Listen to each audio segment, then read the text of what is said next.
An all-action weekend of Ginetta racing is set to get underway here at Snetterton, the first of 3 races for the Protyre Motorsport Ginetta GT Championship. The cars having just taken to the grid and very shortly will be getting underway for their rolling start. It is the Snetterton 300 in use this weekend. It's a long lap, therefore. It is nearly 3 miles in length, and the pole position time set by the championship leader Mckenzie Douglass at 2 minutes 9 early on in the day. That said, it was on a damp but drying road.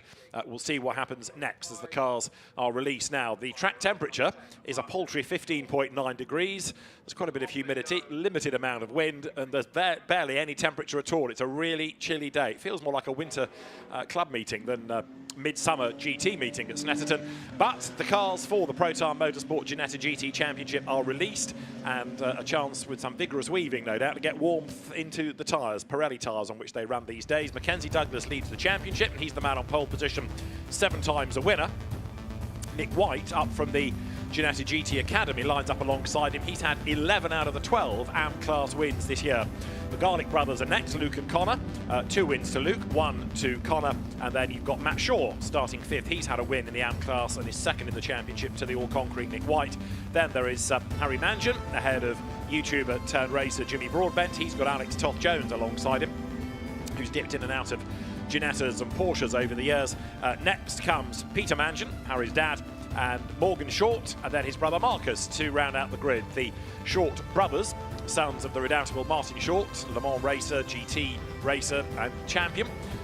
Somebody who 100 years ago started racing in the early days of Formula First before he went on to Metros and Rovers, and then TVRs, and then Moslers in GT racing, and ultimately ran his own team with success at Le Mans. And his 2 boys, named after great British sports cars, lining up at the rear of this grid, and having done bits and bobs of racing over the years now, looking to go that GT route. And although Martin raced in TVR Tuscans, these are probably the closest thing you've got these days without a TVR championship as such. A comparable car in many ways with lots of power, British sports car, and it's a good way of learning about controlling big beasts of GT cars for the future. So we'll see how both Morgan, who was the quicker qualifier, and Marcus get on.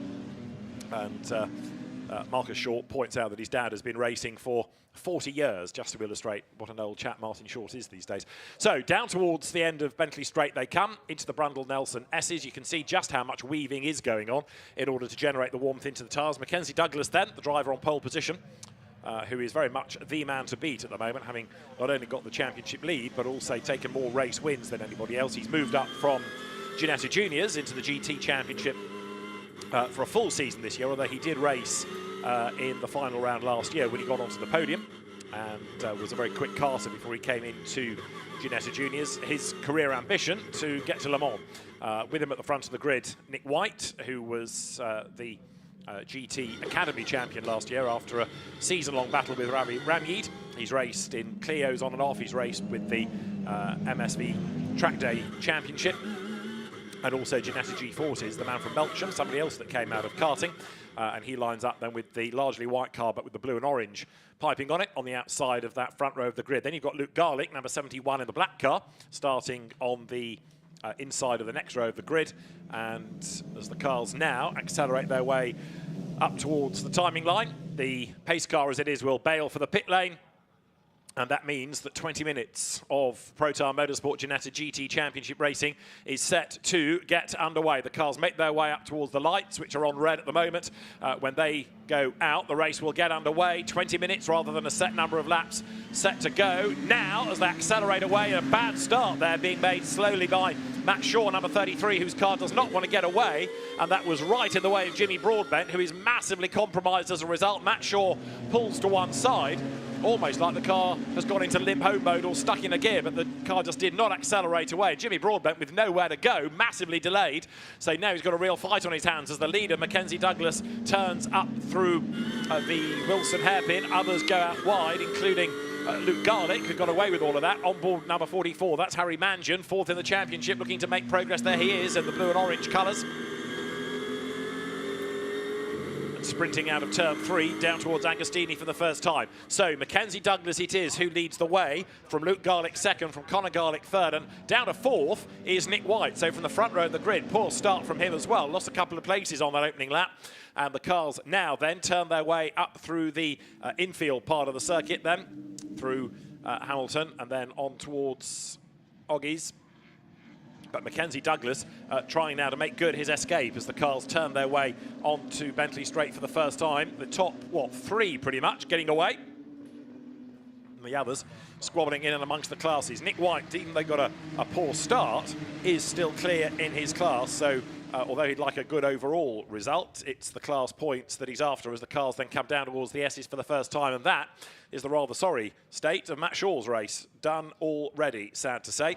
So going no further, Matt Shaw, with whatever the problem was mechanically it looked, putting him out of the race on that first lap as the survivors then turn through bomb hole for the first time. Now Jimmy Broadbent, as I say, has got quite a bit of work to do now, but he's on a mission as the cars sprint their way down through Coram towards the end of the opening lap. We're going to get probably 10 laps in here as the cars then now make that run up towards the timing line. Through they come, and although Mckenzie Douglass is in charge, he's not really escaped over the course of that opening lap. Luke Garlick still going with him second, Conor Garlick third, Nick White fourth, Harry Mangian fifth, Alex Toth-Jones is sixth, and then further back in the queue, look, there, Jimmy Broadbent getting himself onto the back of Peter Mangian's car, and now looking to try to gain places. Mangian to the inside line as well as they get up towards Rich's, door closed, he got crowded out towards the curb a little bit there. Mangian looking for a way past Marcus Short. And to the inside line now goes Broadbent, 3 wide up towards the hairpin. He's pretty brave. Jimmy Broadbent gets his nose up the inside of Peter Mangian, tags him, turns him around.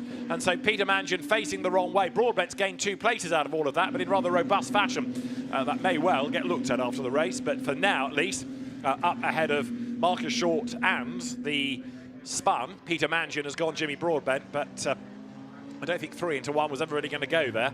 Peter Mangian gets away, but will feel, understandably, pretty miffed about that. So he's back into the race, and Jimmy Broadbent carries on, but we'll see what, if anything, comes of that. As I say, he's trying to play catch-up after his delay at the start. Here you go again. He's on the inside line, 3 wide into the corner, but still with his nose ahead was Peter Mangian, and Marcus Short hung out to dry on the outside. Broadbent gains the 2 places. Here's the contact from on board.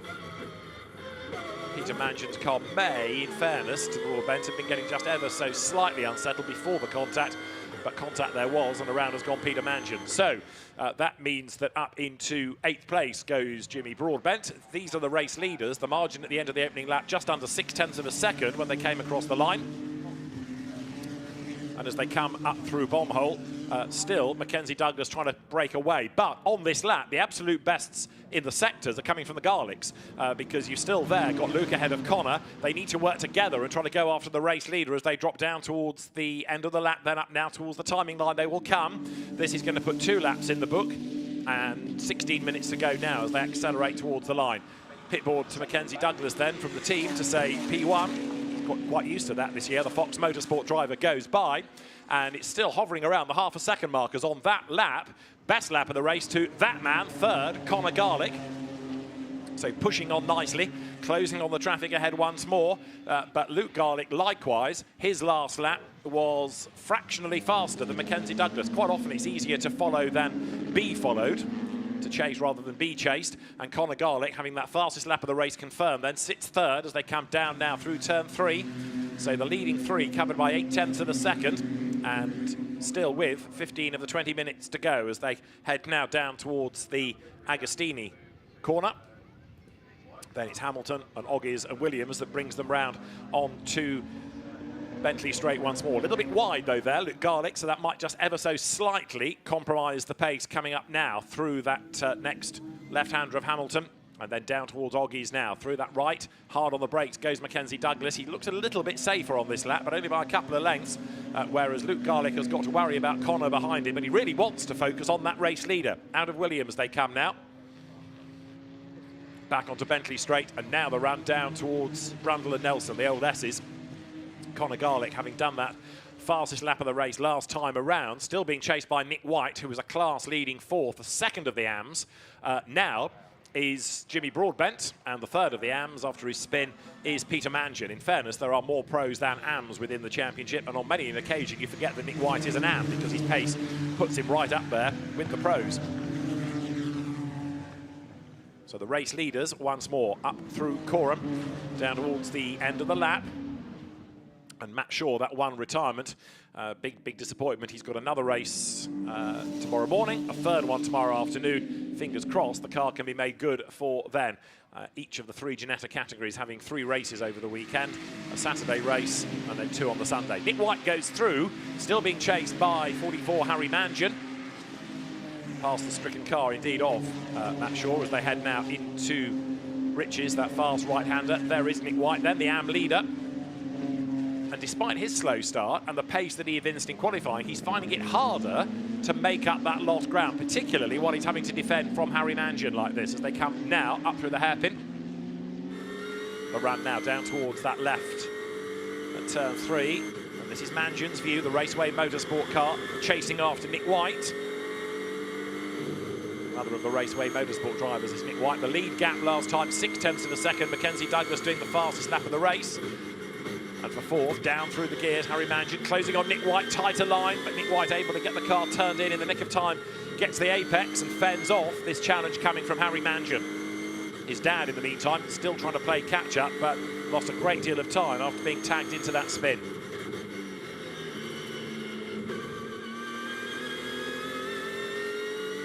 Through Oggies, now Williams on to Bentley Straight.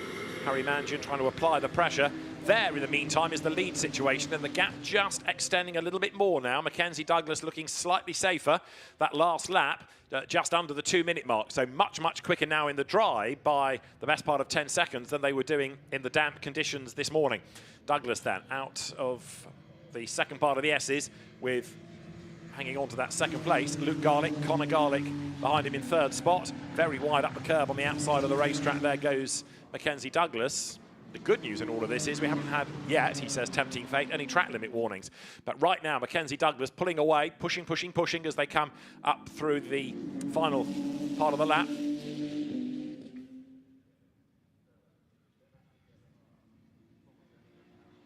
From turn 12 to the timing line, there goes Nick White, fourth, Harry Mangian fifth. Still in touch, but not being able to do much about getting onto terms with him. Then Alex Toth-Jones goes through ahead of Morgan Short and Jimmy Broadbent behind him. Now, Broadbent's last lap was a 2:01, so he was catching Morgan Short. And here, for the lead all of a sudden, Mckenzie Douglass is under huge attack because to the outside line goes Luke Garlick. Connor Garlick tries to get in on the act as well. And a mistake possibly by Douglass has now brought the Garlicks right up with him then.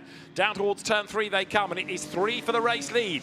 Mckenzie Douglass, who led over the line only just by about 1/5 of a second. The fastest lap of the race being done by Luke Garlick, and now he's very much on his toes to try to get the lead. He has a look up the inside, down towards Agostini, the left-hander there, but he can't find a way by.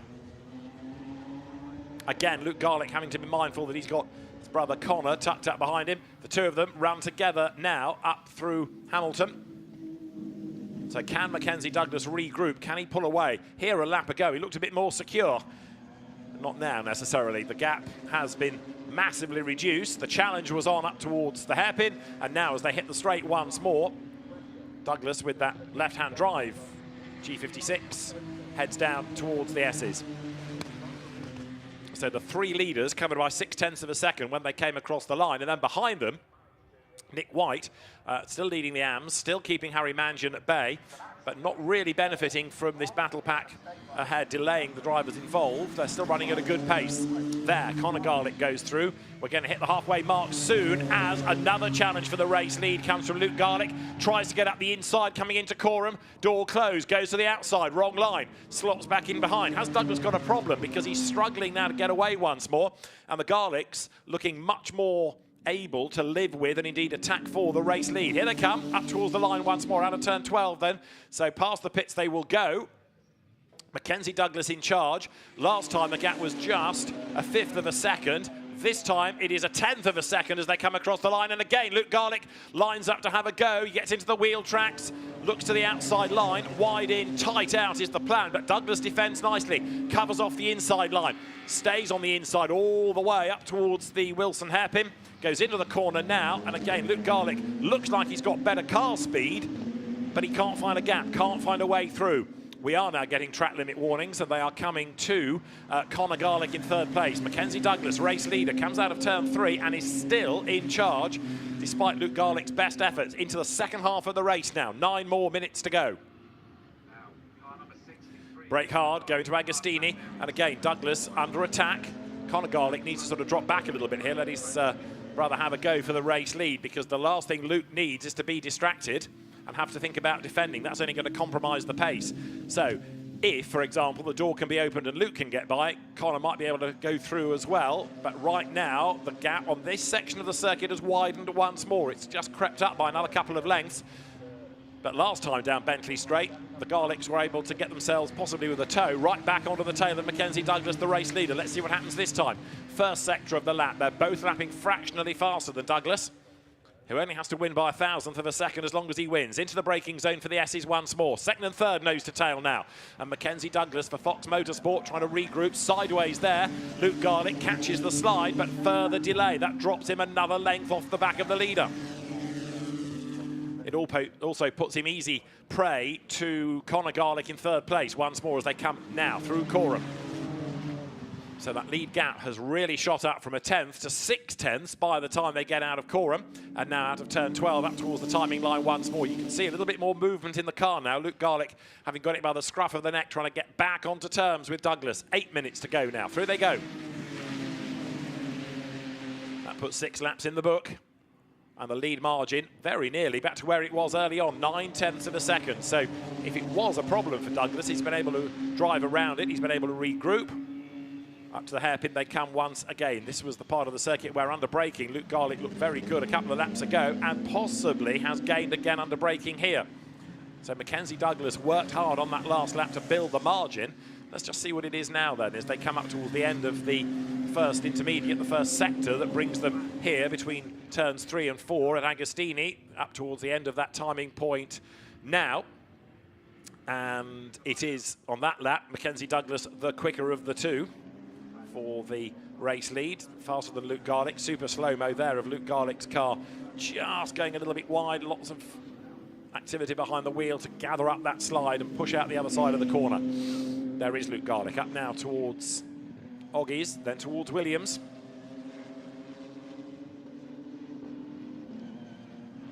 That paperclip style of the infield. Lots of corners all folded in on one another, and then you burst back onto the old part of the circuit, what used to be the Revit Straight, now Bentley Straight, and down towards the S's. So Mckenzie Douglass, the race leader in the first sector, quicker than the two behind, but on this lap maybe Luke Garlick is just edging away slightly from Conor Garlick, and that might enable him to go after the leader with 6 minutes and change on the clock. A little bit further back, you've still got Nick White ahead of Harry Mangion, then a rather lonely Alex Toth-Jones going through, and Jimmy Broadbent now is up into 7th place. Look at the expense of Morgan Short. Broadbent recovering after his delay at the start and his incident with Peter Mangion, so quite a bit's happened to him. Probably a busier race than many. Up now towards Bombhole, and then through that right-hander he will go.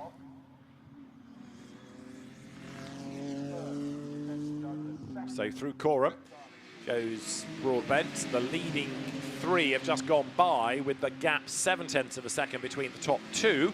Douglass to Garlick. 5 3/4 minutes are on the clock. And another replay of how Jimmy Broadbent gained a place, and it was Morgan Short making a bit of an error coming out of turn 12 that pushed the car sideways and wide. Broadbent had the momentum, got the run up alongside him.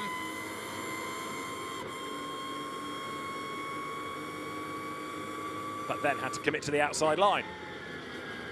And he got the job done. Brave stuff. Good move. So the top 3 covered last time by 1.2 seconds. In other words, that margin has just grown a little bit between first and third.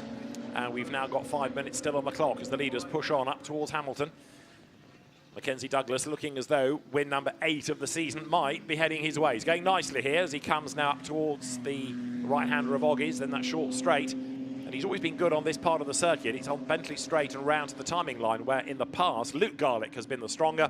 But on this lap, it doesn't necessarily look as though he's got the pace, because whatever it was that cost Mckenzie Douglass the time early on, he has been able to get round that issue and has done the absolute best first sector time on this lap. So Douglas then, back down towards the S's. Luke Garlick second, third Conor Garlick. And 1.2 seconds covering that top three at the start of the lap. So Douglas, who's had a very good start to the season with a win at Alton Park. He had a win at Donington in race 1 and 2 and 3, and then he won 3 out of the 4 at the so-called G-Fest at Anglesey last time out. In a sense, now that Scott McKenna, who was one of his main rivals at the start of the season, who won both the Monday races at Alton Park, since he's not entered this weekend, it's taken some of the sting out and it's made life a little bit easier for Mckenzie Douglass, but you can only beat the people you're up against. And as he comes over the line, the Garlicks, who had a win apiece at Silverstone, and Luke Garlick won one of the 4 Anglesey races as well. They are second and third. Nick White still fourth. 3 3/4 minutes to go. So there's going to be 2 more laps, I would offer you, as they swoop now out of Riches. The old Team LNT colours there is Harry Mangian, the orange and the blue livery, going up now into the Wilson hairpin. Turns out of the corner. And his father, after his Broadbent-induced spin earlier on, is also trying to play catch-up, albeit in a rather lonely 10th place. His target is Marcus Short, but so much time was lost early on. Peter Mangian rather struggling to get up there with them.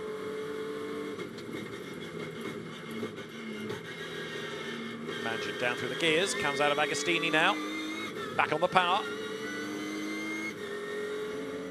And there is the car of Jimmy Broadbent. 7th it is at the moment, so new to the championship for Xentek Motorsport. No stranger to circuit racing, having raced, for example, in the Praga Cup, but Jimmy Broadbent new to these cars. He's running second in the class as well. And it does make you think what he could have done but for being boxed in at the start behind the dying car of Matt Shaw. Had he not been delayed quite so badly there, he would probably have been up with the White Mangian battle on pure pace alone.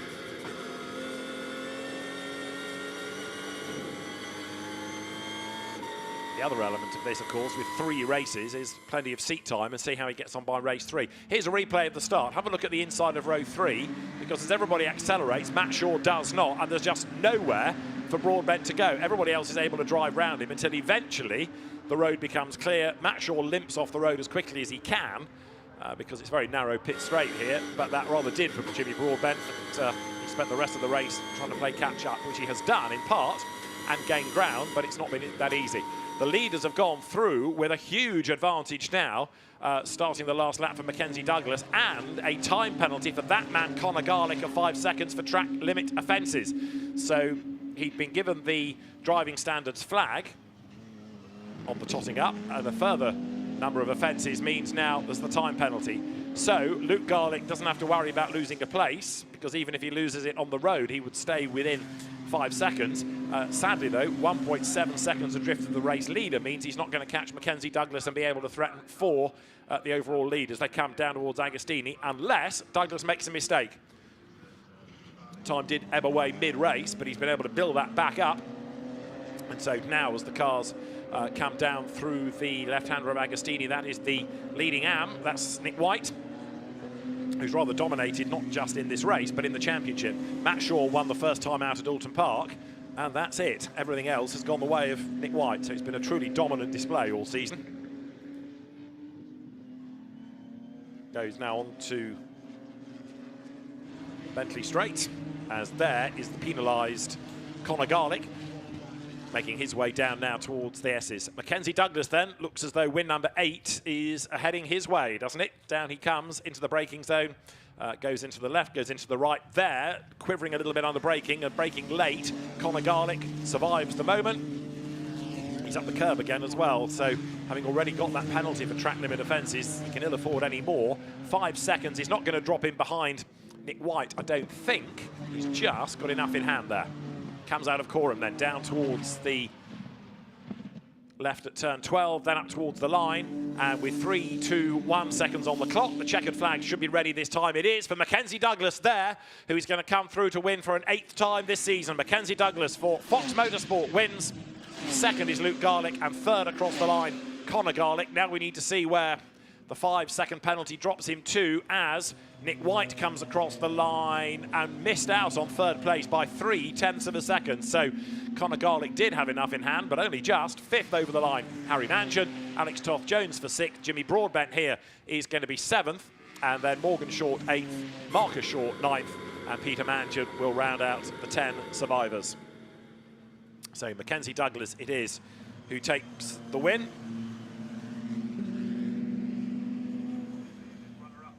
And chased hard by Luke Garlick. Conor Garlick's time penalty, getting him perilously close to losing that third place. And Nick White wins the AM in dominant fashion. So there is for the 12th time this year, an AM winning Nick White. Mckenzie Douglass, an 8th overall win. Very impressive drive once more. We didn't see where he lost that time mid-race, but Luke Garlick getting almost alongside to challenge. Mckenzie Douglass being able to recover from that and pull away once more. There's, in the end, a 10-second penalty for Conor Garlick, and that drops him to 5th. So there was a further infringement, and so it was 5 seconds. Then it became 10. So 10-second penalty for Conor Garlick. And that message displayed 3 times. Now, does that mean he got 30 seconds? No, he can't do, because he's only been shown as being 18 seconds back. But the message was hammered home, that's for sure. So Conor Garlick, in the end, 10-second penalty. And that drops him to 5th, and it means up into the top 3 then, Nick White as the winner of the AM class.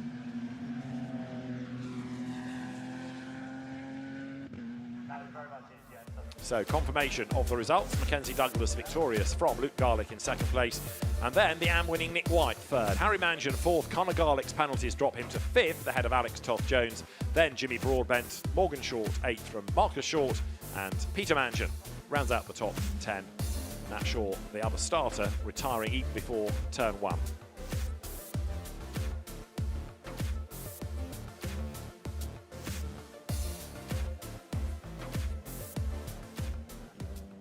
So Mckenzie Douglass takes the race honours, and the first race for the cars tomorrow, 9:05, based on the 2nd best qualifying time. And let's see whether he can take yet another victory. He is very much the man to beat at the moment as the cars are waved towards the scrutineering area, the top end of the pit lane. Quick look back at the best bits of that race that began frustratingly for Jimmy Broadbent. He accelerated, the car ahead did not, and Matt Shaw's car, possibly stuck in gear, could not get going. It limped off the circuit.